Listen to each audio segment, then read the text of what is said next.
This is the Sean Hannity Show podcast.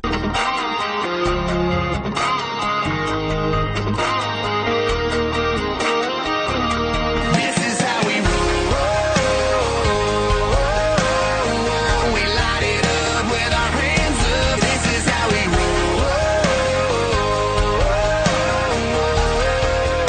Not that I don't agree with him. He's not right in the head. Donald Trump has never appeared stable to me when he has come on the show. This is Masa of SoftBank from Japan, and he's just agreed to invest $50 billion in the United States and 50,000 jobs. The ability of ISIL to initiate major land offensives, that was not on my intelligence radar screen. Freedom is back in style. Welcome to the revolution. We burning down the night, shooting bullets at the moon, baby. This is how we roll. Sean Hannity. The new Sean Hannity Show. More behind-the-scenes information on breaking news and more bold, inspired solutions for America. All right, glad you're with us. Write down our toll-free telephone number. You want to be a part of this extravaganza, 800-941-SEAN, if you want to be a part of the program. So I said about the women of The View that they've got except for Jedediah, 4 Rosie O'Donnells on that program now, and apparently got back to them. And yes, we have an invitation to be on The View. I'll deal with that later in the program today, but I'm leaning towards it. My staff is livid. Absolutely insane. They're going apoplectic at the idea that I'm even giving this consideration. They're disappointed in me. Well, what do you think I am, a potted plant, and I'm just going to sit there and take that nonsense? You know, there's an article actually today that came out, and we've been chronicling a lot of this, how people just are losing their minds. The Newsbusters has a piece out, watch your uterus. You know, what do they think? Donald Trump is going after the uterus? I mean, I'm reading this whole thing. The panel blamed Trump for taking away people's health insurance already before warning that Mike Pence was going to take away women's rights and LGBT rights. Well, what are they going to do? Send Mike Pence's army into your bedroom, just like Chucky Schumer suggesting that starting in January, Republicans declared war against the old people. And all our friends down at the Villages in Orlando, I've told you, you better start dusting off your muskets and get those old pistols from World War II out, because you're going to need them. It's ridiculous. It's just fear-mongering on a ridiculous notion. And, you know, I think if they think that that is what is going to happen, they're nuts. But I think it's all part of... You know, they're all in a collective meltdown mode here. And, you know, they're talking about conversion therapy. And they're talking about, he has a lot of legislation against the LGBT. It's personal. It's a big issue for me. And I'm like, doom and gloom. You know, you have Van Jones PR firm so upset at the election results. They're working with Republican electors, the Electoral College, to get them to vote against Trump. You have women now so upset they are suffering from erectile dysfunction, and they no longer have a sex drive. We read that to you yesterday. And as a means of empowerment, women all across the country are racing out to the local drugstores and grocery stores, and they're buying different hair colors like natural black by Garnier. Like this woman, Juliana Evans. She ran to her drugstore. She was like, F it. You know, the election deadened my soul. I think I wanted to do something defiant so I could feel stronger. And on top of that, you've got Danielle Salon in D.C. The disastrous effects of the Trump era are now too real. Americans are reeling in all sorts of insidious and subtle ways. And when you see that much blonde hair on the floor, you know something horrible is happening. And that you see those straw-colored locks lay there and shattering the hearts of Americans' children, because the election has caused a tsunami of women demanding drastic changes to their hair color. According to a report in New York Magazine, hairdressers are reporting an increase in women going to extremes, either black or platinum, anything but brown, Melania's color. Experiencing a weight gain? Call it November 8th gain. post-election blues are causing some people to gain the Trump 10, says weight loss doctors, according to a report in People. 10 pounds in less than a month? It's vital to eat quickly so as to store up fat against the coming wave of food shortages. Donald Trump seemingly gaining control over every mouth in America. I'm not making this up, and it gets worse. What do you do here? Valerie Jarrett, Trump's victory was soul-crushing, a punch to the stomach. Tina Fey is warning America, prepare for a Nazi America under Donald Trump. We're going to proceed with any kind of dignity if we're going to. In an increasingly ugly world, I've got to write something, but we're in a world where the president makes fun of handicapped people and fat people. How do we proceed with dignity? You know, and then she goes on to warn about, read the Nazi filmmaker, 800-page autobiography, and then call it a year. I'm like, really? She also rolled with the punches. Well, he's the Fuhrer, she said. He's my president. I'll make films for him. She did something terrible, terrible things. I remember reading her book 20 years ago thinking, this is a real lesson to be an artist who doesn't roll with what your leader's doing just because you're a leader. Michael Moore, Republicans in Congress will pass an onslaught of suffering on the American people. I don't know what else to say. Lena Dunham. Poor Lena. Look at this picture of Lena Dunham. She's in a bathroom, rolled up in a ball with, I don't even know how to describe this accurately. I mean, looking like she's in a mental institution because of what's happening. Oh, my God. Donald Trump picked 3 generals, 3 military guys to work for him. Oh, my gosh. This is a disaster, an unmitigated disaster. David Brock, he now wants a Breitbart on the left because he feels they need to be more liberal, more radical, more socialist, more extreme. Anyway, that's enough of that. That's about all I've got. They're so nuts. Although I love that music. That music is so good. It really does put a chill in your spine, doesn't it? Ann Coulter, I don't know she wrote when she wrote this column, but it's right along with what I was saying last night on Hannity. None of these people are going to be Donald Trump's friends. Don't think that they are your friends. And there's every indication. I mean, Trump's approval rating now is soaring in the post-election. He's viewed favorably now by 50%, up from 33% in August. A plurality of 47% want congressional Democrats to mostly go along with the Trump agenda that Republicans have put forth in the first year of his presidency. Only 28% say they should mostly oppose. Well, because Americans probably want to see some progress in their country and in their lives after 8 stagnant, horrible, atrocious years of Obama. They're sick of it. Trump vows to call every CEO whose company is planning on leaving America. Now, what's so bad about that? Hannity's is this economic fascism. I saw a conservative write that. I'm like, it's not economic fascism. He's saying to the CEOs, hey, hold on, tell me the regulations that you need help with. What's hurting your business? Does a 15% corporate tax rate help you in your business endeavors? If we create a better economic environment to stay here, is it in your best interest?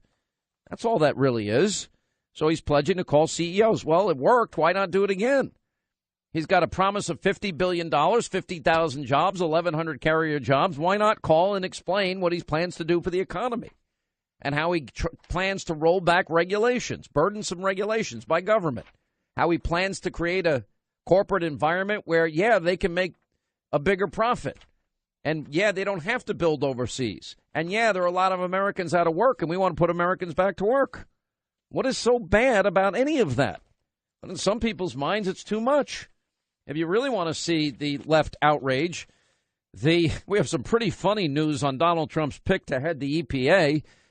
This is what Chris Cuomo said on CNN this morning when 5 people were watching. Only fossil fuel friendly, we know that. But he hasn't denied global warming. He says it's far from settled. He says the science. That means he's not accepting the science. Right. No, that's dissent is acceptable. It's okay to question it. It's okay to question it. That's different. Either you accept the science Or you don't? No, that's not what he's saying. He's saying that he sees nuance where you see black and white, that it's either settled or not settled. 99% of the scientific community says global warming is CNN impacted says the number's by males. 90%. But here's the deal.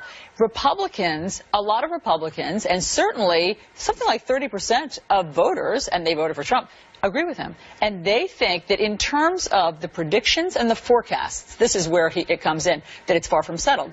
The predictions and the forecasts. People thought the world was flat. Yes. People thought blacks and whites shouldn't marry. People thought blacks shouldn't be equal. That doesn't mean that you accept it as fact as a leader. Oh, okay. Let's go from there. And there's Chris Cuomo. You know, Chris, did you ever maybe think that all your anti-Trump ranting and raving is resulting in nobody wanting to hear a word of what you have to say? And, you know, comparing the EPA pick, Scott Pruitt, to a flat earther segregation is maybe just a little bit extreme in your language. Maybe you've gone off the top. Maybe Tina Fey, maybe we should get rid of all Nazi analogies altogether, right? I said this about conservatives that did this during the early Obama years. I'd watch these people on TV and hear them on radio, and they'd be one Nazi comparison after the other. I'm like, okay, everyone needs to take a deep breath. No one was more critical of Obama than me leading up to 2008. But we have survived, haven't we? And hopefully now we can begin the process of undoing the damage and thriving. You know, I was a little concerned, I've got to be honest, when I saw global warming fraudster Al Gore show up at Trump Tower the other day for a meeting that was supposed to be with Ivanka Trump. And then we find out Gore spent most of the time with the president-elect, and Gore came out saying the meeting went well. And the last thing I wanted to see was Donald Trump and Al Gore getting on global warming. Then, thank God, I read today that he even met with Leonardo Learjet Limousine DiCaprio, who wants all the rest of us to ride our bicycles while he tools around in a 400-foot yacht and flies from New Year's in Australia to Vegas on a private jet, and he's lecturing us about the lives we live. Well, I'm happy to report that any concern that Trump was going soft on these global warming hoaxers was completely unfounded. The guy just tapped ahead the EPA is being ripped to shreds by the New York Times today as a climate change denialist. What, that he didn't buy into when they first said that a new ice age is coming in the 70s, which evolved into Al Gore suggesting the earth was burning up and had a fever and we need to treat it like we treat our child with a fever? What are we going to give the earth? Give the earth Advil or Tylenol? You know, how do you treat the planet? I mean, now they've just gone to a generic term, which is climate change, because if it's too hot, they can always say that's climate change. Too cold, climate change. Tsunamis, climate change. No tsunamis, climate change. If it snows, climate change. If it doesn't snow, climate change. If it's an extra cold winter, climate change. If it's a warm winter, climate change. I mean, there's no evidence, but they would have you suggest it's all in. The planet has a fever. Yeah. Planet has a fever. You got to treat it like you would your own child. So anyway, in spite of meeting with Learjet Leonardo DiCaprio and what's the jet that Gore, we caught him in 2011? Oh, Gulfstream Gore, Learjet Leonardo and Gulfstream Gore. Anyway, say goodbye to ClimateGate con jobs like Solyndra. Trump's not going to be pouring any more tax dollars into windmills that can't light a flashlight and Chinese solar panels that wear out in 3 years. We've tried that experiment. We wasted a fortune. And Al Gore financially benefited from all this crap. And maybe he thought that he heard something else during the Trump meeting. But anyway, President-elect Donald Trump has selected Scott Pruitt, Oklahoma Attorney General, close ally of the fossil fuel industry. Do you realize without energy, we have no economy? And energy is the lifeblood of our economy. It provides you heat in the winter and cool in the summer. And it provides all of your transportation needs. By the way, not a moment too soon. Anyway, the New York Times reports it this way. Mr. Pruitt, a Republican, has been a key architect of the legal battle against Obama's climate change policy actions that fit the president-elect's comments during the campaign.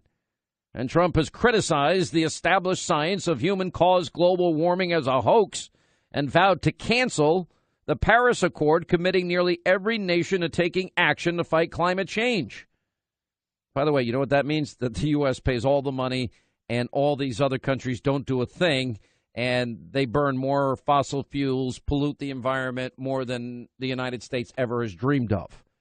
Anyway, Pruitt agrees with those views.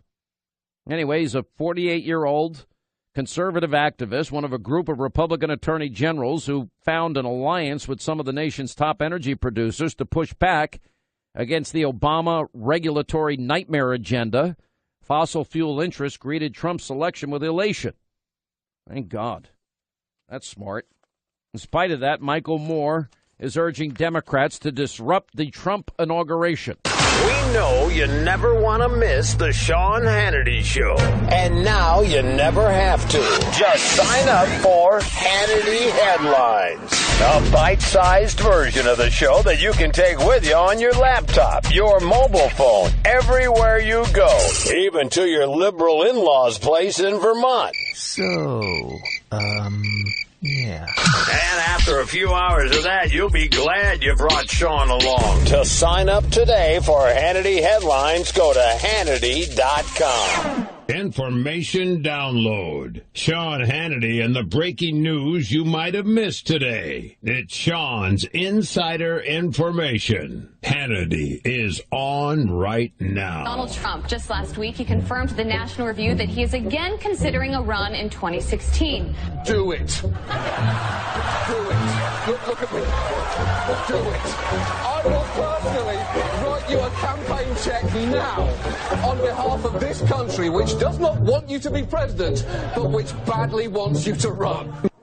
Donald Trump has been saying that he will run for president as a Republican, which is surprising since I just assumed he was running as a joke. Is that people think that Donald Trump is a clown. Donald Trump is a clown. I mean, does anybody seriously think that Donald Trump is serious about running for president? Donald Trump, he's a clown. Which Republican candidate has the best chance of winning the general election? Of the declared ones right now, Donald Trump.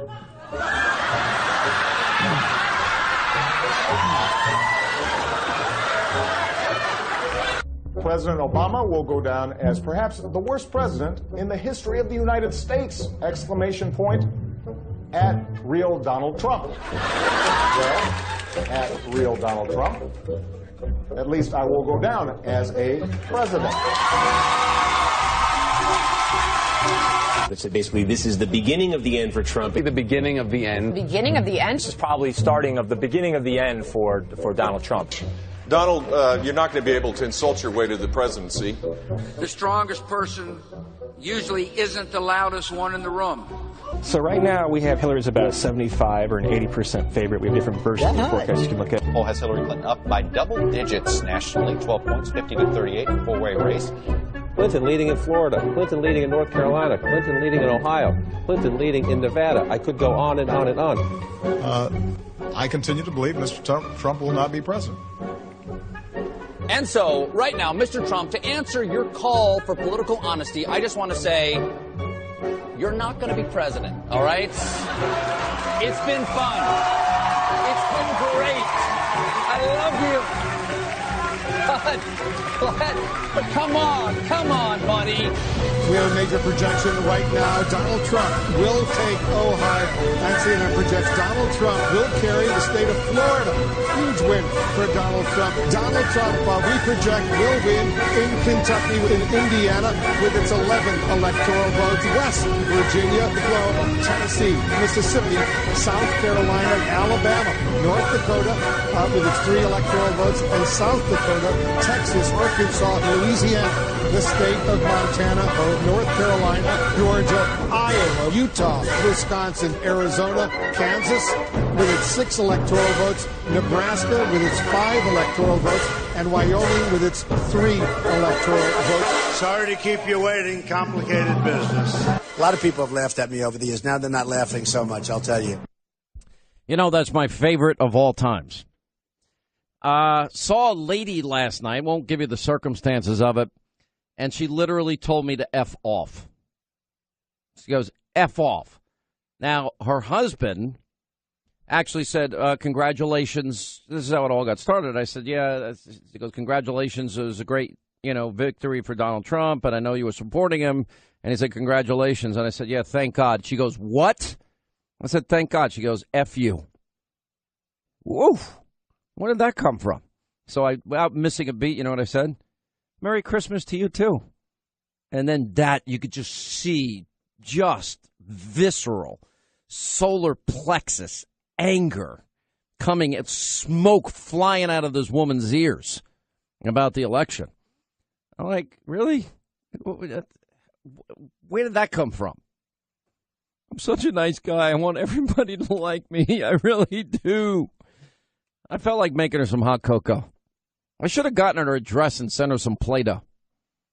Why are you nodding your head that I enjoyed that too much? Why? Go ahead, address it. I find it very funny. You know, the tolerant left, they're so tolerant. They appreciate everyone's individual ideas except for when you don't agree with them. And then all of a sudden at a festive holiday engagement, they can turn around, spat off, and curse you out when they don't even know who you are. It's pretty bad. It's insane, actually. I think you should send her some lavender bubbles and let her soak for a while. I don't even know what her name is. Actually, maybe she can use the same bathroom as Lena Dunham. Maybe they can get in that stall together. Get in the stall and cry and roll up in a ball. Lavender bubbles, little cookies and milk. It'll be great. Little cookies and milk. It's charming. It's charming. It's what the whole world should do.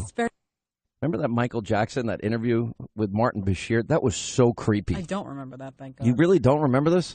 So Martin Bashir does this, and he asks him, well, why do you have children sleep in your bed that you're not related to? I mean, we actually have it. Listen to this. Bed. Sexual. No. Sleep. Took him in. Little music. Little grabby-pabby. Yeah. Hot milk, cocoa. Cookies. Charming. Sweet.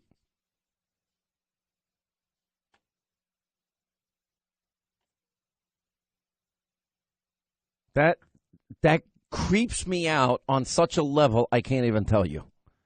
That is so creepy. That is so weird, so bizarre. And you still see all of these specials about Michael Jackson all over television, like on VH1 and all these other music networks. And like, he's such a genius. No, he was a creep. Ugh, that's so creepy. Bizarre. All right, Adam in Montclair, New Jersey. A Democrat's mad at me. What's up, Adam? How are you? Listening to the all-new AM 710. What's going on? Hey, Sean. Thanks. First of all, I want to say the lady who took the screen call, she's very nice.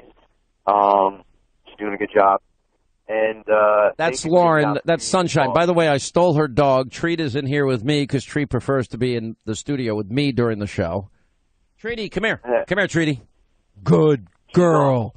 Really Get over here, Treaty. She's really good girl, Treaty. What a good dog.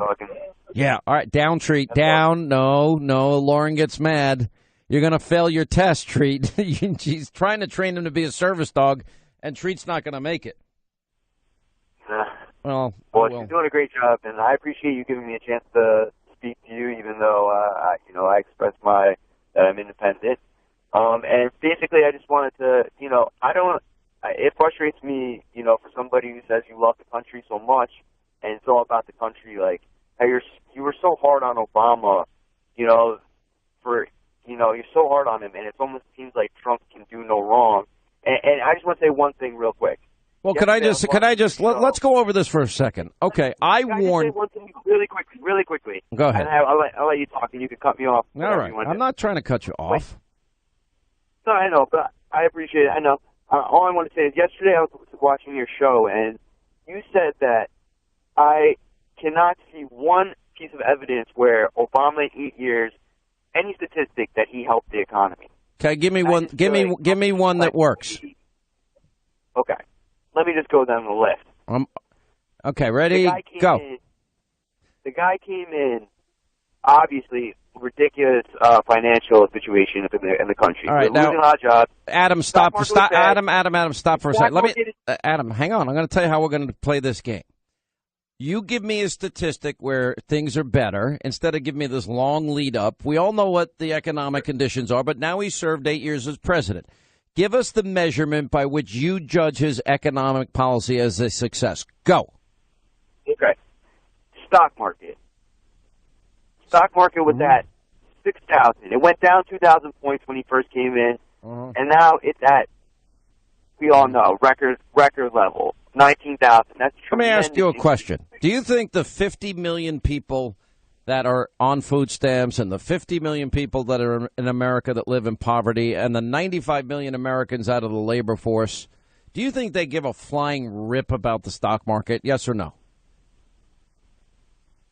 No. Thank you. Okay, what's the next statistic? Go.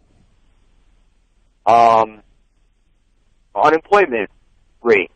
The unemployment, I mean, listen, you're going to judge Donald Trump based on that unemployment statistic. I know you have 95 million out of the labor force, but when the unemployment rate goes down to 2% under Donald Trump, you're going to give him credit for that. Okay, number one, I'm not going to look at the unemployment rate. I'm going to look at the labor participation rate numbers. And since Obama's been president, we now have the lowest labor participation rate since the 70s. And if you want to be bamboozled by the unemployment rate number that doesn't count people that are chronically long and unemployed, chronically out of work, that can't seek jobs or gave up looking for jobs because there are no jobs, then you can live in your world of Alice in Wonderland. I choose not to live there. And, you know, when it's the lowest labor participation rate since the 70s, we ought to pay attention. Don't you think that's a bad number for the country? Of course not, but I look. You don't think it's you don't think the lowest labor participation rate since the 70s is a bad number? It's a bad number. It's definitely a bad number. Got it. So you agree. All right, ready? Next. All right, hang on. Well, let's keep going. Okay. We're playing the game. Next statistic. Go. Right. Next statistic. Look at the. Hold on. Hold on. Hang on, Jason. Keep playing the music. He's got to think. Give him time. Okay, go ahead. Go ahead. We'll look at the gas prices. Gas prices in the country have gone down. Whoa, what places? Gas prices. Gas prices. And do you know why gas prices have gone down? Do you know anything about what Saudi Arabia, OPEC, and the Middle East oil cartels have been doing? You understand that that they have purposely dropped the prices to run American companies out of business so that we won't tap our own natural resources, and that which businesses are you referring to? Well, I'm talking about the whole entire fracking industry, the shale oil industry, the oil industry. Obama has done fracking. Well, okay, no, actually, no, he's not supported it. No, no, no, that would be the wrong answer. No, wrong. And because we have more natural gas, you see, I think in spite of whatever OPEC does, that we ought to go forward with our own energy independence so we don't have to count on the Saudis. You know, the people that kill gays and lesbians and tell women how to dress and women can't drive and Christians and Jews are persecuted. You don't want to rely on them for the lifeblood of our economy. Wait a minute. You don't want to rely on Saudi Arabia and other countries for the lifeblood of our economy, which is energy, do you? No, I don't. Okay, next one. Go. Ready, go. Let's see. I know some. I know. Off the top of my head. Just take your time. Don't rush. Don't put pressure on yourself. Take your time. Okay. All right. Looking at recently, they have said that incomes for medium wage families have gone up a little bit. They've gone up. No, actually, median income has gone down about $5,000. Let me give you some other statistics. Let me help you out on the other side of that. Very simple. Okay, one in 6 Americans 18 to 34 now are either in jail or living in mommy's basement. 1 in 5 American families don't have a single member of their family in the labor force. Lowest labor participation rate since the 70s. Lowest home ownership rate in 51 years. Worst recovery since the 40s. 13 million more Americans on food stamps. 8 million more in poverty. When you look at those numbers, do you really think Obama's been successful or not? Okay, I have another one. I have another fact. No. Okay. You got to answer my question. I just gave. Wait. I guess you got to play the game. Okay. I just gave you my facts. Is that an impressive record in your mind? Listen, all presidents have their ups and downs. I'm asking you a very direct question. I gave you the statistics; they're just reality. So I'm asking, does that not persuade you that Obama's done a horrible job on the economy? Mr. Hannity, No, those are not good facts. But we have to be fair to the man. You have to be fair to him. I mean, he did not do a horrific job. And if you look at corporations... I have one last statistic. He accumulated more debt than every other president before him combined. Is that good? Hit it. No. I don't know the facts. I don't know that specific. Well, the federal debt was a $10 trillion. Now it's $20 trillion, and he accumulated more debt than 43 other presidents. That's not really good, right? No. Okay. Listen, based on what you say, if you're rich and you had a lot of money in the stock market, then you're doing great. Otherwise, screw you. Okay, I appreciate it. I just wanted to make sure. All right, Donna, Staten Island, real quick, Donna. Hi. Instead of MAGA, M-A-G-A, I have a new one. What? M-L-H-E, making liberal heads explode. Yeah, you can. It's pretty much happening on its own. We don't have to precipitate it, you know. And it's delightful to watch, isn't it? Oh my God, it's so funny. It's so funny. It's my Christmas present. Well, look, I mean, you know, the thing is they're in total freak-out mode over nothing. To be a joke, I do not believe this is happening. I'm literally about to kill myself, and I'm not kidding. You better fix this right now. I literally am going to die. I need an ambulance. Hey, Jason, I, in the spirit of Christmas, want to reach out to that girl. Can we find her? Lauren, I'm going to put you on a mission. Find that girl. And I want to see if I can offer her help. I want to see if she's gotten the help that she needs. She's reaching out, crying out, screaming out for help.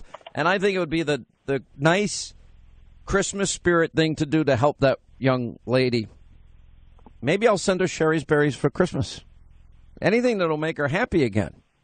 You know, she can gain the Trump 10. If you've gotten fat since the election, it's not your fault. It's Donald Trump's fault. He won. It's sort of like push derangement syndrome. If the dog bites, if the bee stings, if you're feeling sad, if you have a hangover after you drink too much, it's not your fault. It's Trump's fault. He did it.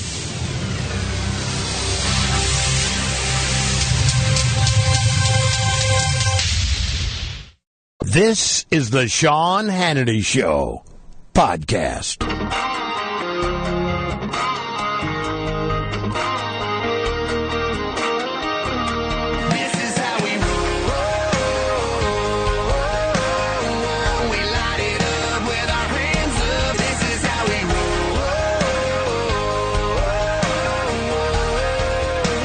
I don't agree with him. He's not right in the head. Donald Trump has never appeared stable to me when he has come on the show. This is Masa, a SoftBank from Japan, and he's just agreed to invest $50 billion in the United States and 50,000 jobs. The ability of ISIL to initiate major land offenses, that was not on my intelligence radar screen.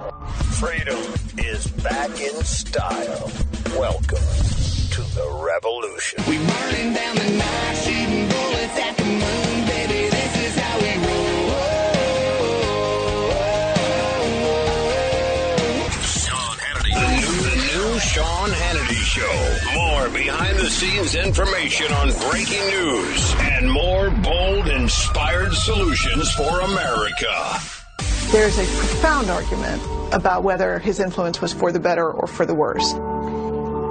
And that really is the challenge that faces him. The country came through this election season more divided conspicuously, publicly, than at any time through any election cycle that most of us can remember.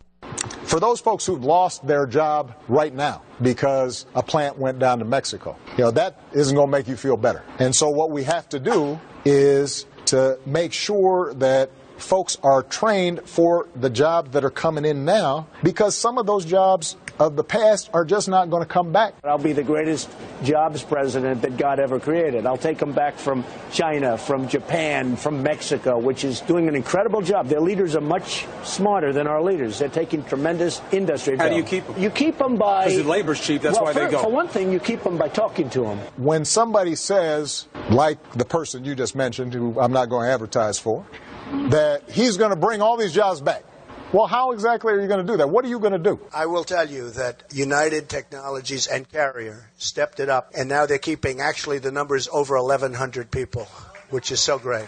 We're going to have a lot of phone calls made to companies when they say they're thinking about leaving this country because they're not leaving this country. They're not going to leave this country, and the workers are going to keep their jobs. And they can leave from state to state, and they can negotiate good deals with the different states and all of that. But leaving the country is going to be very, very difficult. I just think that they are selling a lie. This lie that the jobs can come back. The jobs are not going to ever come back. I would like to tell him thank you for going out of your way and taking your holiday away from your family and working on the Carrier and employees deal and sticking to your word and going to bat for all of us at Carrier and keeping our jobs here. He's got nothing serious to offer on jobs. We're going to bring jobs back, and we're going to do something else.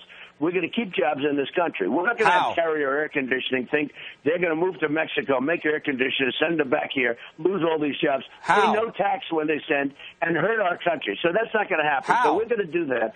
But you know the other thing, how? It's very simple. We're going to make them pay. There's going to be consequences. He just says, "Well, I'm going to negotiate a better deal." Well, how exactly are you going to negotiate that? What magic wand do you have?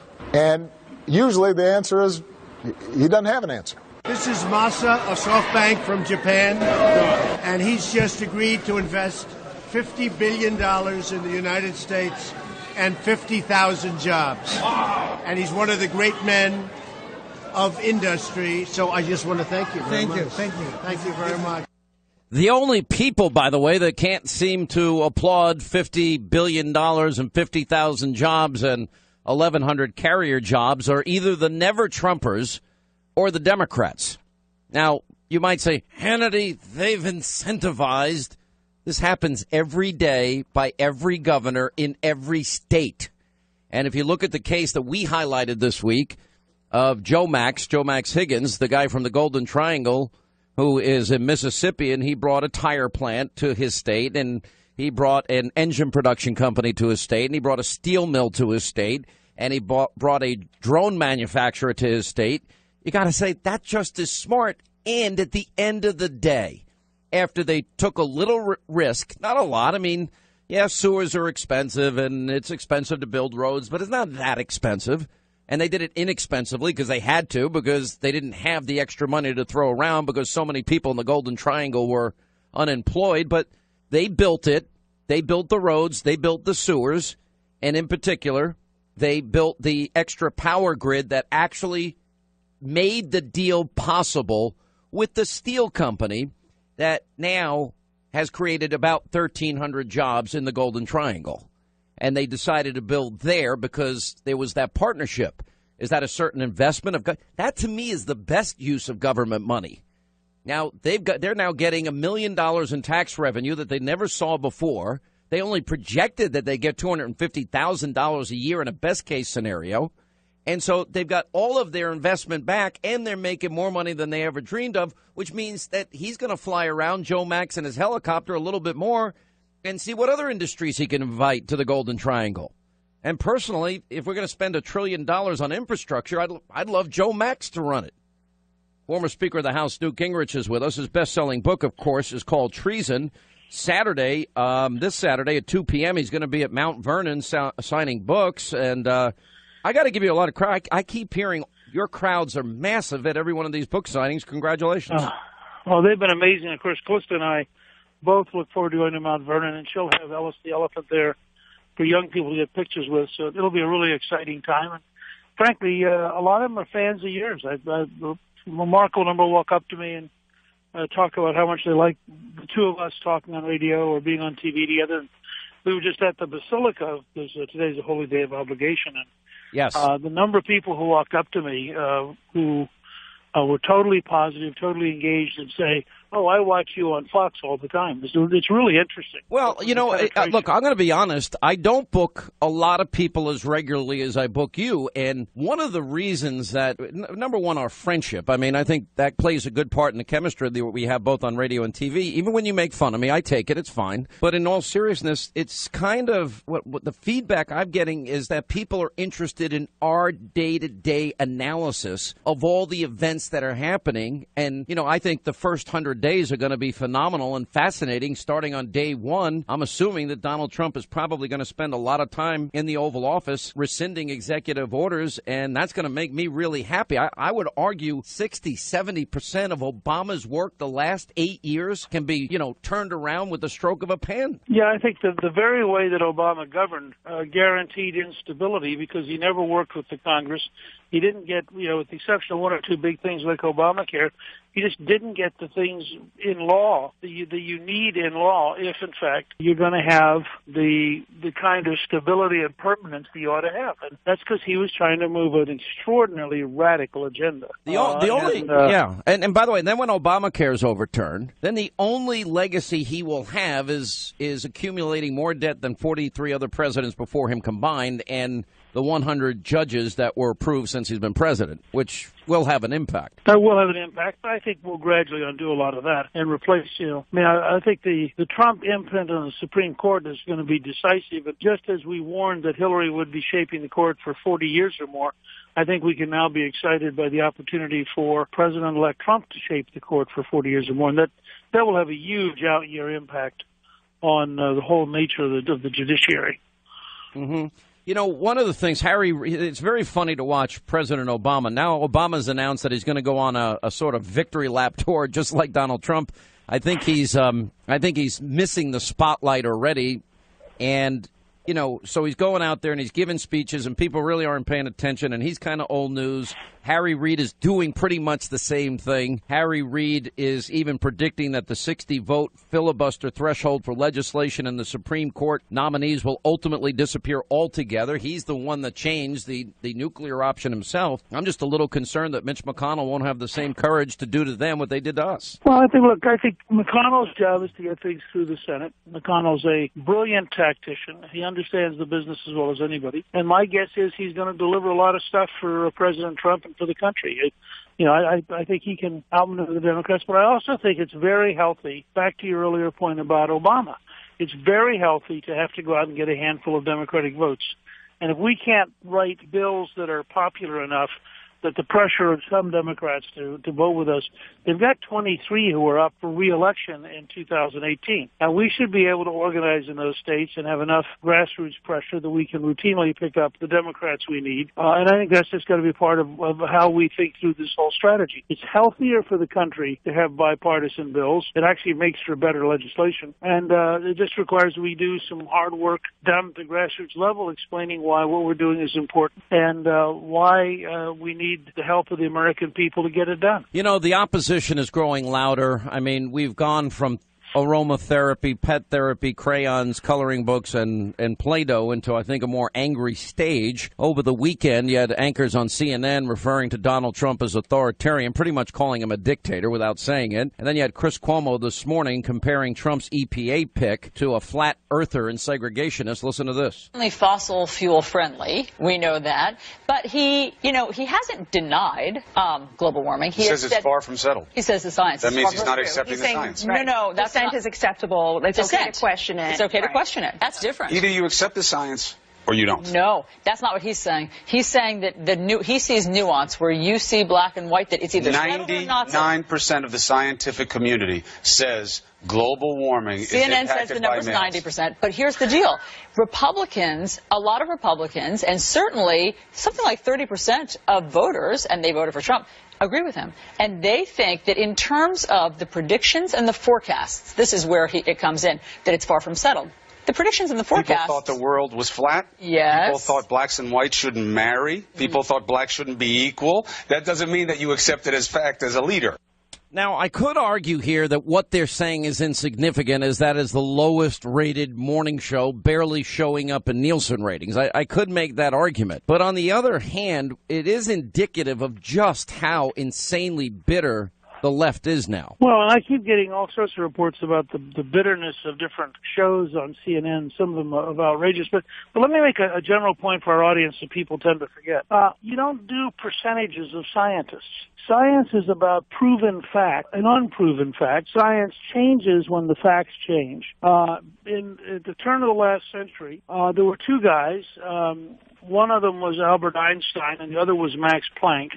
They had a very radical interpretation of physics. Every senior physicist in the world thought they were crazy. And if you'd put it to a vote, you would have found in 1905 or so an enormous percent of scientists who would have said, these two guys are nuts. Now, it turned out that their theories were right, and that science had to change. But science is about whether or not it's factually right. It's not political science. This is where this nonsense, 91% say X. Well, first of all, 91% of the people that they're interviewing aren't climate specialists. They're people voting the sociology of their profession. And the universities are so left-wing that you would be punished on most campuses if you got up as a faculty member and said that, global warming was worthy of being tested and thought through and wasn't automatic. And I just want to make that point that the minute they say percentages, we are not talking about science. We're talking about sociology. Well, we also know that a lot of the data has been manufactured. I mean, they had the big scandal in Great Britain over the data that they had to artificially manufacture. But, it goes deeper than that. I mean, these same people were telling us about global warming and the coming ice age, and it was on the cover of Time magazine in the 70s, and that was their science, and that evolved into global warming and Al Gore saying the Earth has a temperature, it needs Advil, and you got. Well, I remember in the 80s, Gore was very worried about nuclear winter, and I always assumed he invented global warming as a way of thawing out nuclear winter.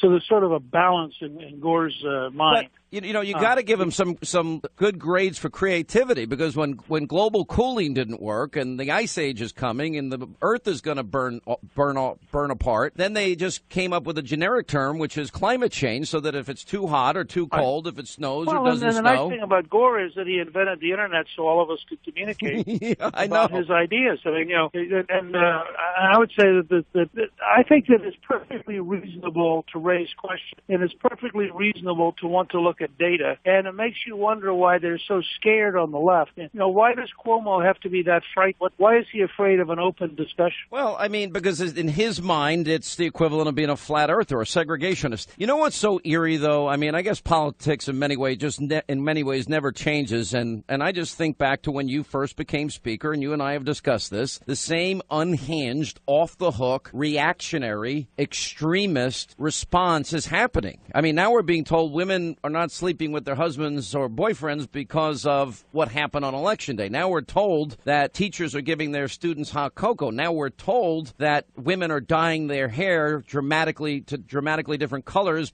in reaction to empower themselves after Donald Trump's victory. I mean, this is all being written about. This all happened in 94. Well, I mean, look at the Time magazine, which reluctantly had to give Trump the cover as Man of the Year, Person of the Year. Ironically, they had two earlier covers. One showed him gradually melting down in August, and the other showed total meltdown in October. And then, of course, he won, which was sort of made those covers look stupid. But they actually are nicer and more positive about Hillary Clinton in defeat than they are about Donald Trump in victory. And it just gives you a sense of the bias. As I said to you, I really think we ought to start thinking about talking about the propaganda media rather than the news media. I mean, certainly that's what CNN has become, and that's what that Time magazine piece is. It's just propaganda. It's left-wingers sitting around together. The times have changed. Reality. They're not needed anymore. They're just not. I know. And people are making their choice with their eyeballs and with their ears and with their reading choices, and they're moving on. All right, Mr. Speaker, we'll see you tonight, but a reminder that you will be at Mount Vernon on Saturday at 2 p.m., and we'll put those details up on Hannity.com. Great. Look forward to it. Thanks. All right, thank you, sir. 800-941-SEAN. We know you never want to miss the Sean Hannity Show. And now you never have to.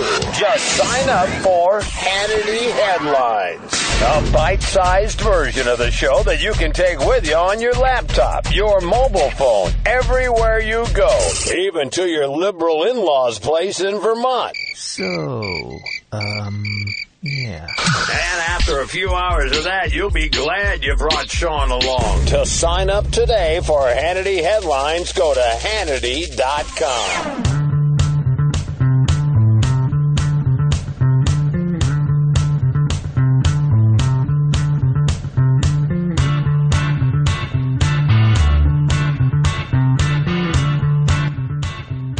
Hannity, less big government. This is the Sean Hannity Show. All right, 25 till the top of the hour. 800-941-SEAN is our number. You want to be a part of the program. You know, a lot of things now going on in Washington that we're not paying attention to. And I know that we're a little bit giddy. We're a little bit happy. The House of Representatives wrapping up work for the year. What do? Pass another stopgap spending bill, a major water resources package that the Democrats wanted. And that went through New York lawmakers grumbling about the money to offset NYPD spending on Trump security. But the Senate might screw around into tomorrow on the budget, maybe even into the weekend. But the House is kind of jamming them a little bit, and they're leaving town. One of them hopefully leaving is Louis Gohmert. He needs to go home and take a shower after being in that city as long as he's been. How are you, my friend? As far as I know, I'm okay. A little bit depressed. Why are you depressed? Because of this bill? I was thinking about sticking around here because, one of the things we see is that when the rank-and-file members of the House or Senate leave, then people can walk down to the floor when it's supposed to be just de facto, hey, we come in, we say the pledge, so we are in session. We take up some little Mike's Nix items.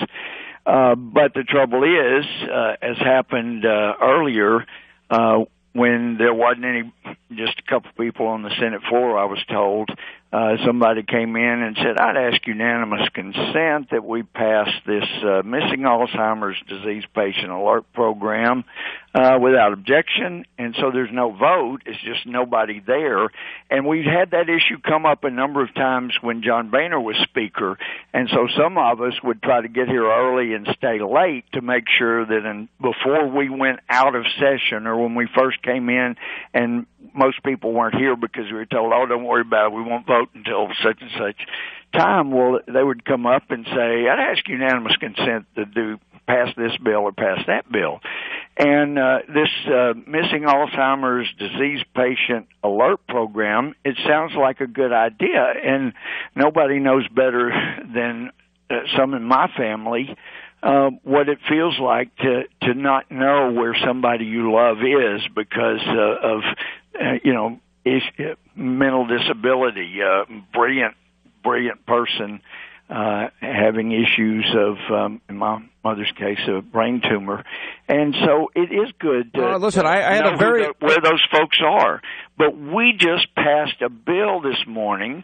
It's they said, it's just a reauthorization. No, this is putting us on track for a new system, and it's going to allow the federal government to track people. And they said, well, it's just for autism, dementia, and Alzheimer's. Well, no, it says for developmental disabilities. And, Sean, that you could define that to include all kinds of things. The Diagnostic Statistics Manual that most every medical professional relies on to name things, would say the developmental disabilities, those change all the time. They're added.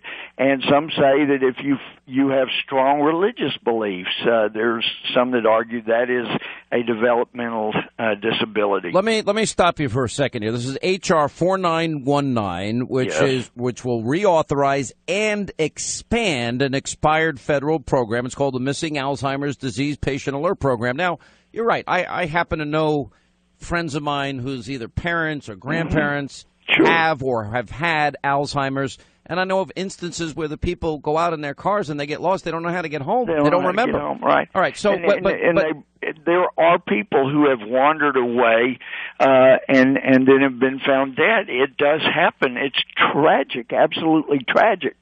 So in the name of being a good shepherd and a good Samaritan, we're going to start a federal tracking program because of this mental health issue. Well, Sean, if it's a mental health issue, why did they put the Attorney General, the Department of Justice, in charge of the program? The AG is going to make all the rules for this tracking program.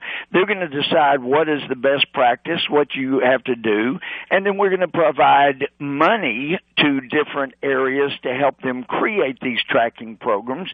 And some people, I mean, I made a living for a while as a judge and a justice, a chief justice, so I have heard oral arguments from brilliant lawyers on what this word means, what this doesn't mean. And a lot of folks here do not get that. So when they're told, oh, Louis, you're overreacting because this, we say in the bill, it cannot, nobody can have any of this tracking mechanism or chip or whatever it is. They can't have it added unless the parent or guardian agree. Well, it does say in here it's voluntary. But, Sean, once you create this federal tracking program, I can guarantee you there will be judges that some law enforcement or somebody will come before and say, Judge, we need this, or the parent or the guardian doesn't agree. Right. So you're saying that it would open order, and it'll happen. What you're basically, let me put this in layman terms. You're suggesting, with maybe the best of intentions, somebody with Alzheimer's who may have a propensity to get lost, you want to be able to find them. Maybe a child that is developmentally disabled, that may not find their way home, you want to be able to find them. The problem is, number one, we are making yet another federal entitlement. Number two, you are worried, and I think I share your concern about the idea that the Attorney General or some judge would make a decision that the government gets to decide, oh, that person needs a tracking device. All of these devices are already available on the market very inexpensively, and if families choose to make that decision themselves, they can make it. That we would encourage them to do that, but you don't need a federal law that creates a federal program. And they say, but look, Louis, there's not going to be a federal database.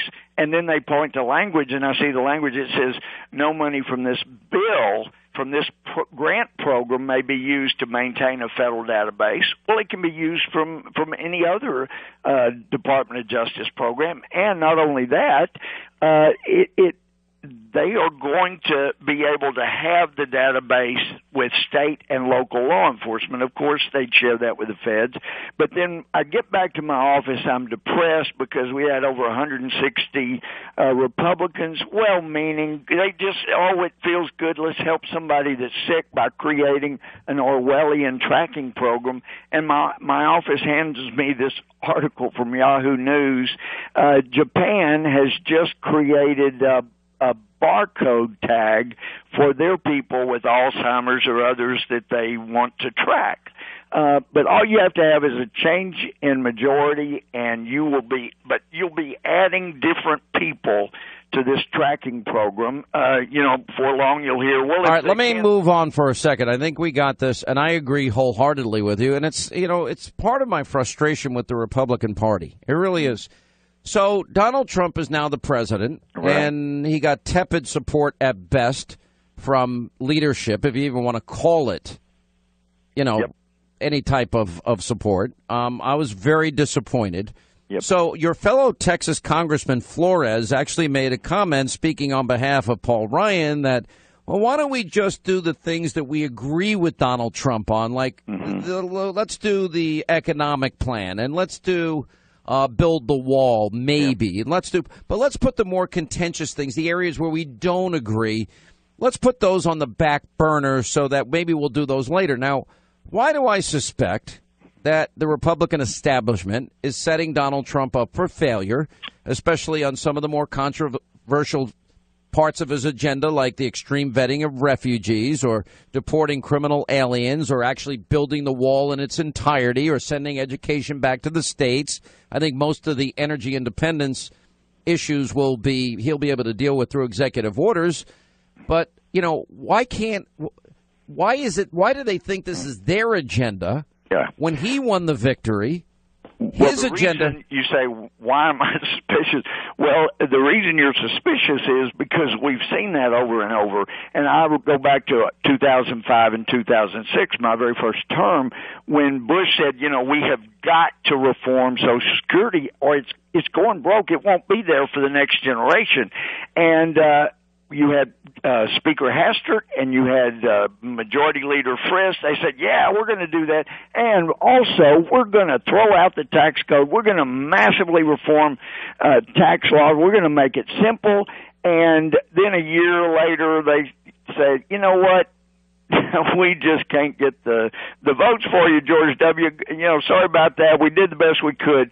We have seen this before, and I'm afraid we're seeing it again. But when I asked Bill Flores about that today, he was saying, look, I didn't mean I want to, derail the Trump plan. I just mean, there's some things he said he was for, like the government paying for health care and stuff, but we agree on a lot of things, and Bill has said he was okay with having a wall in a lot of places. So there are things we agree with. Let's get the easy things out of the way. What really bugs me is, like this bill today, they do this to us. Our leadership, this bill never had a legislative hearing in a subcommittee or committee. It didn't get debated. We didn't have a markup where we can bring amendments. It came straight to the floor without any chance to be really examined and what it means and where this could go. And this happens far too often, and it breaks my heart. I've been so depressed. We were going to come back and fund the government, keep that going. We weren't going to do any new programs. You know what I'm also worried about? I'm worried about $1 trillion in infrastructure spending. Because you and I both know, Louis, you and I both know that we get 50 cents on the dollar once it goes through the D.C. bureaucracy. Paul Ryan was asked on 60 Minutes, how are we going to pay for it? And he didn't give an answer. And I would like to, I don't mind rebuilding infrastructure, but I don't want the Washington bureaucracy, with all due respect, Louis, 535 power-hungry congressmen and senators trying to dig every penny back to their own district so they can kick back to their friends. I'd rather an outside entity manage the money and use it on projects that we need that'll actually create jobs and pay as you go. We just eliminate the Clinton plan that forces them to use chemicals, then we wouldn't have to rebuild everybody's water plant. There are other ways to go here. Yeah, I mean, $1 trillion is $1 trillion. Yeah. Now, maybe we can get by. When Trump starts cutting these regulations, like the ones that are causing water filtration plants to forcing them to use chemicals that ruin their water systems and allow lead and other things to get in there. When we reform the regulations like Trump says he's going to do, and Steve Moore, I was talking to him the other day, it's really exciting what he's going to do on day one. Then we won't need to rebuild everybody's water plants. So there's a lot to be done just that first day, knocking out the ridiculous regulations. Are you happy with Trump so far? Yeah, so far. I mean, he's appointed a couple of people I really don't know, but and I wasn't sure about Mitch McConnell's wife. She's a brilliant lady, and has always been very pleasant, but I wasn't sure how that was going. But no, I'm liking what I'm seeing, and he's showing people he can be gracious when there were an awful lot of folks that said he never could be. But the real test comes, as soon as he's sworn in. You've talked about it. It's already starting. They're going to do everything they can to destroy him, to destroy his... I agree, and I didn't... Marginalize him. We can't give up the fight. We cannot roll over. It's too important what we've got to do here. I said last night in my opening monologue, if you want a friend, I'll get you another dog in Washington. You're not going to have friends there. End of sentence. But... Louis, we love you, and hopefully you'll be filling in soon on this program. I know my audience loves you, and keep fighting the good fight. Keep us up to speed on everything that's going on there. You are our voice there, and we appreciate it. Thank you. We'll have people stay in touch. By the way, do me a favor. Join the Freedom Caucus. I want you in the Freedom Caucus. Well, but they have a rule that if 80% agree on something, then 100% have to vote that way. And if the Freedom Caucus had been there January 2015, I would not have been able to lead the charge against Boehner. Well, they need to get rid of that rule. They've gotten 24 people to vote against Boehner, and that's what laid the groundwork for getting rid of him. Okay, that's a fair point. All right, but you're like an honorary member then, like me. I'm an honorary Listen, member. we consult on everything, and we're joined at the hip on virtually every issue that comes up. Louis, I got to roll, bud. Thank you. Louis Gohmert, Congressman, Texas, 800-941-SEAN.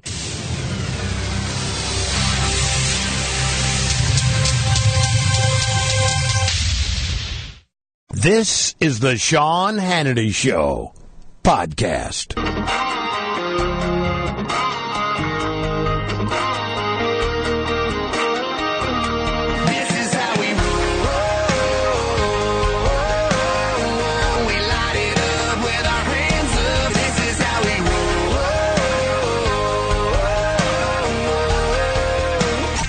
Agree with him. He's not right in the head. Donald Trump has never appeared stable to me when he has come on the show. This is Masa of SoftBank from Japan, and he's just agreed to invest $50 billion in the United States and 50,000 jobs. The ability of ISIL to initiate major land offenses, that was not on my intelligence radar screen. Freedom is back in style. Welcome to the revolution. We burning down the night, shooting bullets at the moon, baby. This is how we roll. Sean Hannity. The new Sean Hannity Show. More behind-the-scenes information on breaking news and more bold, inspired solutions for America. Stay right here for our final news roundup and information overload. Donald Trump, just last week, he confirmed to the National Review that he is again considering a run in 2016. Do it. Do it. Look at me. Do it. I will personally write you a campaign check now on behalf of this country, which does not want you to be president, but which badly wants you to run. Donald Trump has been saying that he will run for president as a Republican, which is surprising since I just assumed he was running as a joke. Is that people think that Donald Trump is a clown. Donald Trump is a clown. I mean, does anybody seriously think that Donald Trump is serious about running for president? Donald Trump, you know, he's a clown. Which Republican candidate has the best chance of winning the general election? Of the declared ones right now, Donald Trump.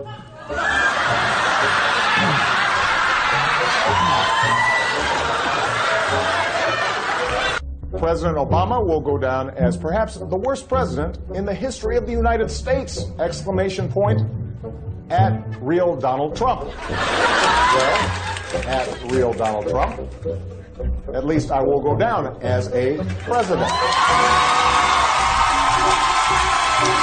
So basically, this is the beginning of the end for Trump. The beginning of the end. Beginning of the end? This is probably starting of the beginning of the end for Donald Trump. Donald, you're not going to be able to insult your way to the presidency.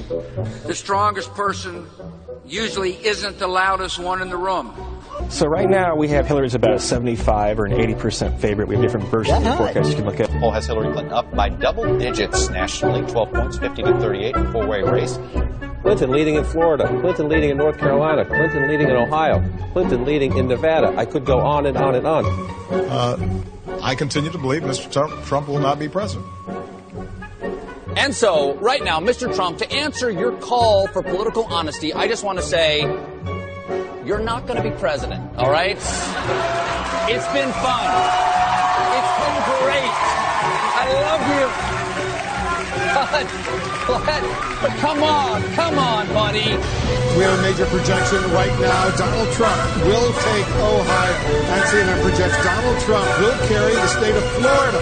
Huge win for Donald Trump. Donald Trump, we project, will win in Kentucky, in Indiana, with its 11 electoral votes. West Virginia, Tennessee, Mississippi, South Carolina, Alabama, North Dakota, with its 3 electoral votes, and South Dakota, Texas, Arkansas, Louisiana, the state of Montana, North Carolina, Georgia, Iowa, Utah, Wisconsin, Arizona, Kansas with its 6 electoral votes, Nebraska with its 5 electoral votes, and Wyoming with its 3 electoral votes. Sorry to keep you waiting. Complicated business. A lot of people have laughed at me over the years. Now they're not laughing so much, I'll tell you. All right, news roundup, information overload, collective media meltdown. That's the only way to describe it. I mean, and now an obsession with fake news, now an obsession with calling Trump as close to a Nazi as they can. Well, as a matter of fact, they even go that far in certain instances, which shouldn't surprise anybody. This is who they are. And what have I been talking about today? Oh, you got Van Jones interviewing Michael Moore. That's the new CNN lineup. And Van Jones' PR firm working with Republican electors of the Electoral College to vote against Donald Trump. You literally have women saying that they're suffering from electile dysfunction. And to empower themselves from the depression they now find themselves in, they are changing their hair color. And it's become a huge tsunami of women demanding these changes of their hair so they can once again empower themselves. You got commentators making comments about worrying about their uteruses. And this is on top of everything else that we have discussed. They're now calling a weight gain the Trump 10. It's the November 8th weight gain. And if you gained 10 pounds since Trump won, well, it is because of your reaction to what has happened here. Add aromatherapy, pet therapy, dog therapy, cat therapy, crayon therapy, coloring book therapy, Play-Doh therapy, and you have a total meltdown. To be a joke, I cannot believe this is happening.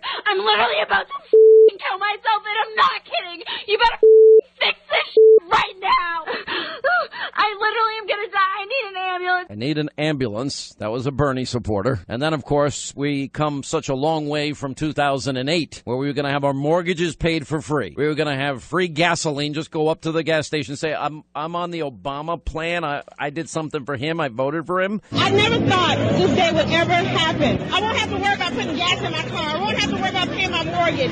You know, if I help him, he's going to help me. Oh, it's such a blessing to see you, Mr. President. Thank you for taking time out of your day.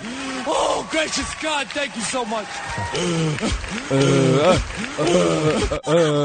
got Obama phone? Yes, everybody in Cleveland, low minority, got Obama phone. Keep Obama in president, you know. He gave us a phone. He gave you a phone? More. How did he give you a phone? You sign up if you're on food stamps, you on Social Security, you got low income, you disability. I have a question. Okay, what's wrong with Romney again? Romney, he sucks. Hey! All right, then Chris Cuomo over at CNN comparing Trump's EPA pick to a flat earther and segregationist. Tina Fey, according to Newsbusters, is warning prepare for Nazi America under a Donald Trump presidency. Michael Moore, Republican Congress will pass an onslaught of suffering. Well, actually, Michael, that happened under Obama's reign, but, why bother? Then you've got the women of The View. Watch your uterus. The View's wacky predictions. Whoopi Goldberg. She goes on and says, I think he's going to get a little more attention when people start opening their envelopes and seeing those letters about their insurance dropping them because they're losing their, what we call Obamacare. It's hitting the fan. People are starting to get it. People are starting to get those emails, the letters. And oh, by the way, we're not going to be taking care of this anymore because we don't have to. Watch out for your uterus is the headline at Newsbusters. And then we got Lena Dunham. Did you see Lena in the bathroom, crawled up in a ball next to the toilet paper? Okay, it's insane. Well, one person that's actually following this from a sane point of view is Joe Concha of The Hill, and he's one of the few media people that have not freaked out like your peers. You notice there's a little bubble of the media reporters, and they're all buddies with each other, and they all retweet each other. You're not in that circle, I noticed. Sean, you're exactly right. It's this vicious circle, at least in the media reporter world, of Washington Post media reporter and the Politico media reporters and the CNN media reporters. All they do is retweet each other's stuff and congratulate each other all day. That's a microcosm of exactly what's wrong with the media today. They're all talking to each other, and they are not talking to people in Wisconsin, Michigan, Ohio, Pennsylvania, and it's all about impressing themselves instead of just doing their job. So I've told you this before. I repurpose my dinner table for beer pong when I have people over for parties. All right, I play corn toss. I'm in 3 fantasy football leagues. That's not my crowd. That's the apple martini crowd. I drink straight Budweiser and not the light beer crap. I go with the real thing. I hate to say it, but I drink light beer because I'm older and fatter. So stop making fun of fat old people. people. Okay. All right. That was discriminatory. But I get this all the time. I go out in public and people say, wow, you're a lot taller in person, and you're a lot skinnier in person, and you're a lot, you're a lot younger in person. I'm like, so I'm a fat, short, old guy on TV. What does that mean? It means that you take the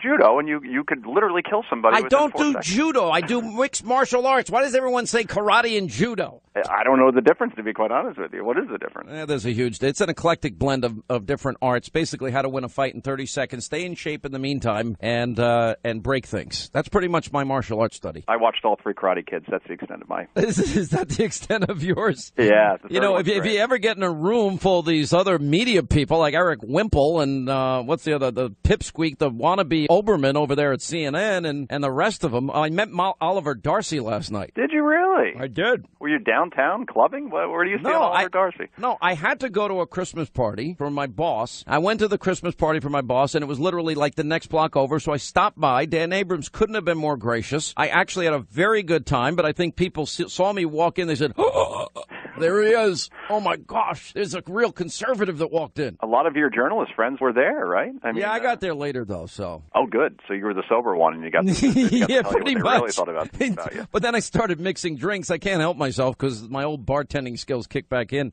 I got to give you credit about something else. Now they're talking all about this fake news nonsense. And, where was the outrage over Obama's fake news peddling? And you did a great column, and you gave a number of examples. Why don't you tell everybody? Sure. So on the Hill, I believe this was on Tuesday, everybody's talking about fake news, as you said, right? And I said, well, what about fake narratives? What about false narratives that an administration willingly sells to reporters that are more than willing to buy it? And the most obvious one was involving Ben Rhodes. Now, who's Ben Rhodes? He's the Deputy National Security Advisor. That's what KT McFarland's going to be, who will be leaving Fox News as a result of that. Ben Rhodes is also the brother of David Rhodes, who is the president of CBS News, just in a strange coincidence. So all that said, Ben Rhodes talks to the New York Times and openly boasts about how he can dupe reporters, how they're only 27 years old, how they know nothing about anything, and how we're going to sell this around as if we're talking to moderates over there instead of the mullahs who are really in control, and we're going to say this and that, and we know exactly what reporters to go to, and we know exactly which ones are going to say exactly what we want them to say.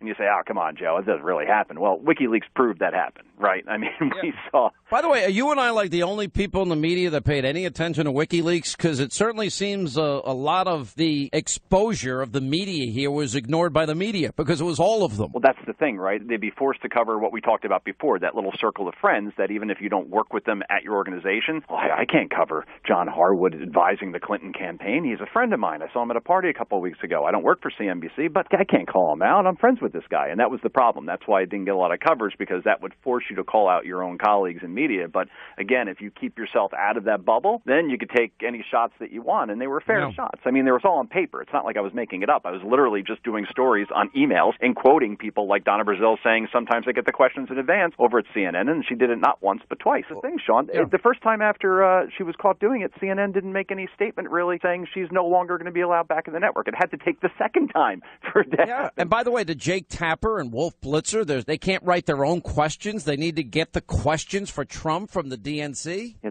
that bothered me. And that just didn't happen at CNN. That happened with Politico. That happened at Washington Post with Dana Milbank. Yep. I mean, you could go on and on. And the New York Times? New York Times, right. Quote approval, it's called, where you say, hey, I got this quote when I did By the way, you've written Hillary. Stories about me. You never gave me quote approval. As a matter of fact, I've never gotten quote approval my entire life. Not Wouldn't once. that be nice? Yeah, I'd love to be able to rewrite the story before it goes out. Absolutely, because I usually don't like them. Yeah, right. So it kept happening. Again, this is all on paper, and it was across the board. And whenever I would contact these organizations and I'd talk to their PR people, I'm like, so is there any sort of reprimand that's going to happen, and suspension? Is there going to be an apology, contrition, something? And they'd all give me the same excuse. Joe, this is just how it works. This is how we do research in this business. And if you weren't so naive, like they'd actually start to, attack me personally, you would know this. And I'd say, well, I don't get it. I don't get it. If I'm interviewing Ted Cruz or Jeb Bush, why I would need to go to the DNC to get my questions. I could go Google it and find 1,000 questions I could ask Ted Cruz, or maybe I just pay attention every day and I could just write down 10 Cruz or Bush questions off the top of my head. Why do I need the DNC to help me with my research? It's such a lazy excuse. It is so pathetic. Sean. One time I had she was a young woman that was working for me on the show, and you've been around my TV show a lot, and I think you have a pretty good idea of my style. I just do my research every day, and I don't prepare questions. This way, I prepare a certain number of questions in my head, and then beyond that, I try to listen to what the guests say and then go from there. The conversation. Right, a conversation. So this girl comes up, and she was being very, very nice. She goes, oh, by the way, and Mr. Hannity, here are your questions. And she hands me a list, and I look at them, and I said, these are really very, very well thought out questions. I really appreciate it. And I said, but I don't need them. I said, that's my job. I do the questions here. Yeah. And what if the conversation takes somebody you're interviewing says something outrageous? You got to go back to your original question that you wrote down. No, it doesn't work that way. Or you don't hear it because you're thinking about what the next question is. Precisely. Yeah. And that's funny when people say, hey, when you do a Hannity show or when you do whoever's show, I go in a lot of different places. Do you get the questions in advance? Like, there are no questions. There are no questions in advance. It's a topic. I know what we're going to talk about, but that's the extent of it. And by the way, how many times do I go off topic? Almost every time. You? Oh, I call you Mr. Tangent in my notes. Is that what you? Yeah, Mr. T. Well, listen, you've been one of the guys that has actually been fair to me, and I appreciate it, and I love the fact that you're sort of an island unto yourself in the media criticism world, and you'll go where a lot of these guys don't dare go because it's basically become an insider echo chamber, and the only people they're really talking to are themselves. Yeah, and I think it's an ideological thing also. They're afraid that if they call out an Obama administration, like we were talking before, pushing fake narratives, right? Like they talk about Gruber too much. Remember Professor Gruber, who said lack of transparency is a huge political advantage, and basically called the stupidity of the American voter or whatever, but basically that was really, really critical for getting Obamacare to pass. And now that was an outright lie and propaganda campaign. That is as fake news as you're going to get. Right. But we didn't see a lot of coverage of that outside of like Fox News and some other outlets because, again, then you're realizing that, oh, my God. They wanted to pass. Well, they wanted to pass, but the media reporters are just as compromised ideologically. In other words, they allow how they vote to dictate how they report, to dictate the bias of omission, which means let's just not cover it, and we don't really have to. I got to go, but these are often the very people that criticize me. But you want to know what the difference is, Joe? I'm honest about who I am. Everybody knows I'm a conservative. I'm not hiding it. Right. So, and right, you take mixed martial arts. You're honest about that. Right, you're going to be a wise ass, and I don't really care. Anyway, we love you. All right, Joe Concha, he's in the Hill. It's definitely worth reading his columns, and we post some of them on Hannity.com. We know you never want to miss the Sean Hannity Show, and now you never have to. Just sign up for Hannity Headlines, a bite-sized version of the show that you can take with you on your laptop, your mobile phone, everywhere you go, even to your liberal in-laws' place in Vermont. Yeah. And after a few hours of that, you'll be glad you brought Sean along. To sign up today for Hannity Headlines, go to Hannity.com.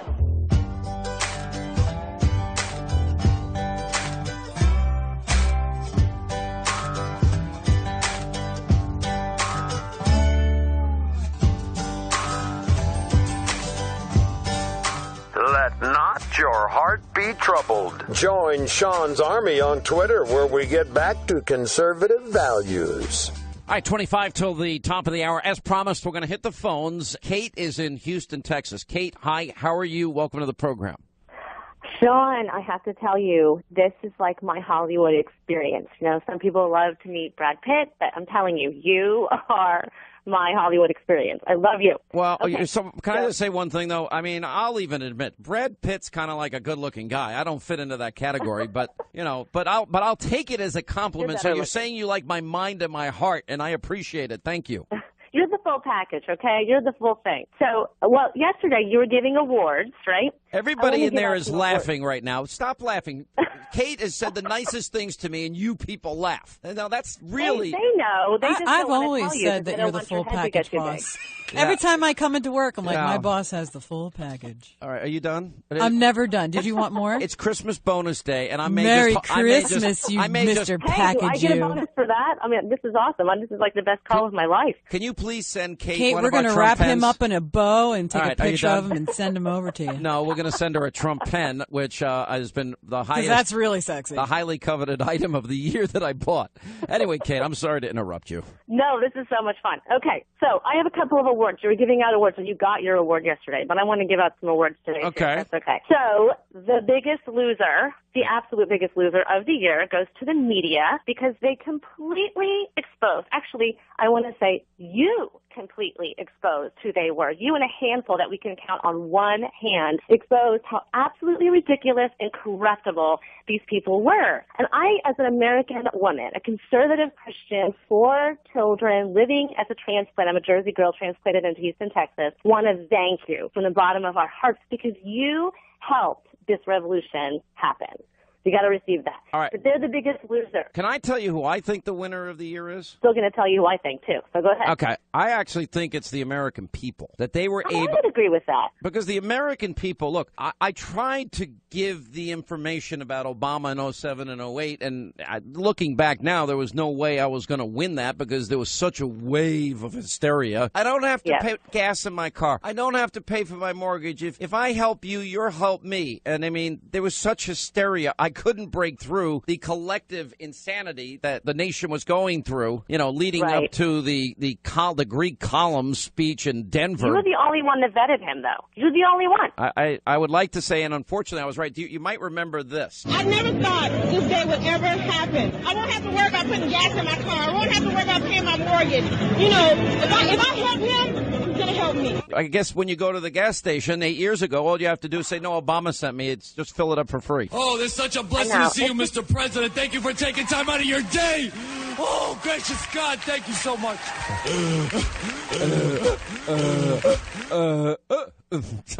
I couldn't overcome it. I tried so hard. I know. Oh. But you know what? This time you tried, and this time everybody tuned in and listened. And that's why you're the biggest winner. You changed the tide of the media. You really did. I mean, listen, this is not to insult you because I've listened to you forever, and I totally love you. But maybe before, maybe 2008, they didn't know. Now everyone knows who Hannity is. Little kids, my children, are like, Hannity, Hannity. So listen, you changed the tide. Well, you made people listen and look at the whole context of quotes. Look at the whole context of all of the story, not take these little snippets that the corruptible news media put at our faces. Let me tell you a little backstory to this. And I'm taking you as being very kind and nice, but I kind of look like we are all spokes in a wheel, and everybody needs to be a spoke to make the wheel go round. And every spoke contributed to what happened this year. And I really believe that. You know, my job is just a little more public. I'm a little more outspoken. I think I was really out there on the biggest branch of the biggest tree, on the smallest twig, hanging by a leaf. And my obituary, I promise you, my obituary was written by many, many people if Trump lost this year. And you know what, Kate? I never thought about it. I don't care. Last night yesterday I was picked by Mediaite as one of the top 5 media personalities in the entire country, which for them, I mean, over the years, we've had a pretty contentious relationship with Mediaite. Dan Abrams, who I've always liked, he doesn't run the site, he owns it, invited me to the party last night, and I said, you know what, I don't go to parties, but I'm going to go. And I went, and look at Linda's face. I didn't tell you because I knew that would be a reaction. So I went, I stopped by. Well, you didn't go to her wedding, remember? Exactly. You know, you're really killing me here. Now she's like, you have now made a best friend forever. Kate, you and I are going to be bosom buddies with Mr. Package. Let me tell you. I will work for you any day. I will move from Texas, my friend. You know, we should hire Kate. Kate would be a great addition to this crazy crew of ours, and you certainly deserve a bonus for this call. But I'm only saying, so I went there last night, and the people, they're like, there's Satan. There he is. There, you can see in their eyes that they don't know what we conservatives stand for. You know, I'm really seriously considering going on The View because there is a collective, there is like almost a public meltdown going on there, and I want to help them. I really do. So I might do that. But listen, Kate, you made my day. Thanks for listening to KTRH in Houston. God bless you. We love you. And stay on the line because we're gonna send you a little gift, okay? Oh, you're so sweet. I'm going to send you Sherry's berries and a Trump pen. All right, so stay on the line. And those strawberries are the best. Berries.com. I'm telling you, you'll love them. All right, Pam is in Hampton in Virginia. Pam, hi. How are you? And we're glad you called. Hi there. What's going on? It is a privilege to speak to you. I just want to tell you, please, whatever, do not go on The View. Do not. They are the worst people. They feel like if they yell the loudest, they are correct. They have no point. They just yell. And as a guest, I have seen it time and time and time again that once the guest starts talking, I watched it especially with Ann Coulter. As soon as she started talking, they started yelling. She could not hardly get a word in edgewise. And like I said, they have no point. There's no point to their conversation. Well, I whatsoever. have an idea what I want to do and why I want to maybe just break my rule one time and go on that show. Number one, I was asked as a favor from a friend of mine that now works on it, Jedediah Bila, who worked at the Fox News Channel. Number one. Number two, I've known Whoopi for a long time, and I've even known Joy Behar. I mean, she's so miserable. I'm going there to help them in a therapeutic sense, and I want to need it. And they're gonna need it, and it's gonna be like my Christmas gift to them. I haven't said yes yet, but I'm leaning towards a yes, which everybody on my staff is aghast that I'm saying this. But I am too. But, give me some credit. Does everybody in there have no faith in me? What do you think? I'm going to go on there and get chewed up alive? So what? Who cares? Just the fact that you're going on, you're an outrage. Jeez. Just don't do it. Don't do it. Why? But you'll do it anyway. I agree totally. If they called Newt, Stalin, and Hitler, what are they going to say about you? Okay, who cares? Who cares what they say? That's true because they're losing, daily. Pam, I actually think it'll be my outreach, my Christmas gift to liberals. I will try it and give them peace of mind that who was on The View that said our uteruses are in jeopardy? I'm telling you, there's a collective. Probably all of them. But somebody was reported somewhere that somebody was worried about their uterus, and I want to go and assure them that it's going to be fine, and that's my purpose. Well, all right, I'm sorry. I will take confidence everybody's anger and angst and shock and awe against me and take it under consideration. Okay? No, I have every confidence that you can do it and do it well. All right. It's just being heard over the wenches. Collectively, I have worn underwear smarter than they are. Oh, and they just go on that's and on so and mean. on. It's funny, but it's mean. All right, listen. Let not your heart be troubled, Pam. I'll be nice. I'll be fine. And what, Jason? You'll go on. You'll take everything that we've told you and you'll toss it in the trash and do what you want to do anyway. You know what the difference between me and all of you in there are? I'm not being a sore winner. I actually can identify with how horrible they feel. You guys don't remember. I was kind of invested in 07, 08, and 2012, and I lost. And for all the people that say, oh, Hannity, you guys in talk radio, you have so much power and influence, we need to control it in the government. Well, if I had that much power and influence, I could have stopped that lunatic girl that thought her gas was going to be for free and that she wouldn't have to worry about her mortgage anymore. I never thought this day would ever happen. I won't have to worry about putting gas in my car. I won't have to worry about paying my mortgage. If I help him, he's going to help me. If I help them, hi, I'm here on the Obama phone gas plan. I get a free phone and I get my gas tank filled for free. And by the way, I'm looking forward to getting my mortgage check paid for me. Who thinks this way? But they actually believed it. Anyway, I'm thinking of helping them. I'm just thinking this is like to be a Christmas gift from Hannity to the left. That's how I'm looking at it. You're going to show off your ninja stuff, aren't you? That's what you're going to do. No. Eventually, they'll be like, what do you think of Obama? You know what I can do? I can break a board with my head. Yeah. That's terribly interesting. I actually don't do board breaking, but the funny thing is, what do you think I'm going to do? Go on and show my ninja skills to the ever so strong and tough women of The View? Oh, yeah, absolutely. What is wrong with you? Are you trying to say that the women of The View are not strong? Are you trying to say that because they're women, they would be unable to defeat you? I am saying that they... I could see that as being very sexist, Sean. I know the women of The View. I am very... Why don't we set up a little one-on-one with you and Joy Behar? Let's see how strong she really is.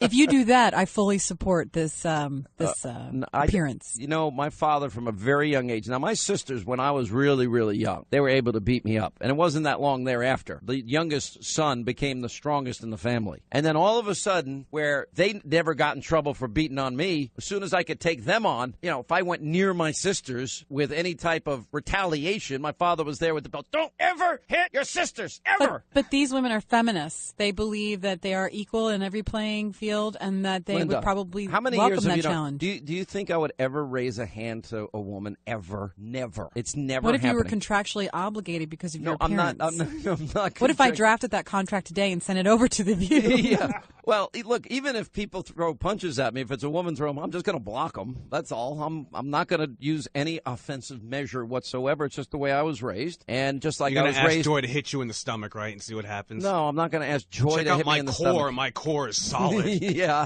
Are you guys done? Are you all having fun in there? Sunshine, why are you being so quiet laughing in there? No, your core is solid. You let me hit you all the time. That's told true. you. Well, you want to hit me because I call your dog stupid, and your dog is treat is not that bright. It's a good trade-off. Stanger, the dog is dumb. The dog cannot and will I not think you should ever know be a that service dog. Of the 6 of us in here, you're defeated on that Okay, comment. but I'm only going to say this one thing. I want the dog to fail because I want the dog to be a Hannity show dog. So I'm actually saying I love the dog so much I don't want it to go, and I'm even willing to invest in another dog that maybe is a little smarter and a little more trainable. I love her, but she deserves to give someone who in need a It's chance. never going to happen because that dog is way too hyper, and that dog does not listen to you. Even when you feed it food, it listens to me. No, that's not true. You're She sitting does there. listen. She's very focused. Treat, don't jump on Uncle Sean. Don't jump on him. And you're You handing said the dog last food. Dog was too lethargic to pass, and now this one Yeah, is but that too dog hyper to bored pass. me to death. No, well, the other one I thought was fine. I mean, if you need a dog that wants to lay around all day, that's perfect. But, you need somebody that wants to live a more sedentary lifestyle. I wouldn't actually pick I wouldn't pick a very active person for the last dog. But this dog is not going to make it. So I'm just preparing you psychologically, emotionally, for what's going to be a very, very disappointing day for you. But there's an upside, and the upside is I am willing to take on all the responsibility, all the cost of making this the Sean Hannity Show dog. Treat could be the Sean Hannity Show dog. And you can take Treat home most nights. I'll take it home occasionally to let it play with real dogs. It's a she. Whatever. It's a dog. She costs $50,000. You want to buy her? Well, if I pay the money, are you going to give up this notion that it has any chance of passing? The dog's not going to pass. Linda, be honest. Is that dog going to pass? Honest. You're always honest. I'm always honest. I always tell it the way it is. Is that how I sound? Yeah, that's Good how you God. sound. Come on, Miss Honesty, Miss Brutal Honesty. I feel that I'll never lie to you, ever. That dog isn't going to pass. I feel that Treat may have some uphill climbs. Now, Ethan, is that dog going to pass? No way. I would not put money down that she will pass. Jason, is that dog? Jason is smart. He actually cordons off an entire area in the control room so the dog can't get over by you. The dog's not always as disciplined as it could be, but you don't help. What do you mean I don't help? I walk in the room, it dives on me. You can't have a service dog that dives on you. None of us really help. We're basically sabotaging our efforts. Let's just be open about that. She's the underdog. You always root for the underdog. Okay, I'm rooting for the underdog to be our show dog, and I will be very proud. I'll pay for all the veterinary bills. I'll pay for all the food and anything the Treat needs. I love Treat. I love that dog. That dog has spirit and life. The last one was half awake, and it's just like sleeping all the time. Get up, and everybody like, oh, you really going to make me stand? Oh. Now, that was the perfect service dog because it just wanted to lay there. Treat is, she's spunky like my dogs. My dogs dive on me every night, and one of them's 115 pounds. Boom. It's like she tries to tackle me as soon as I get in the house, licking my face.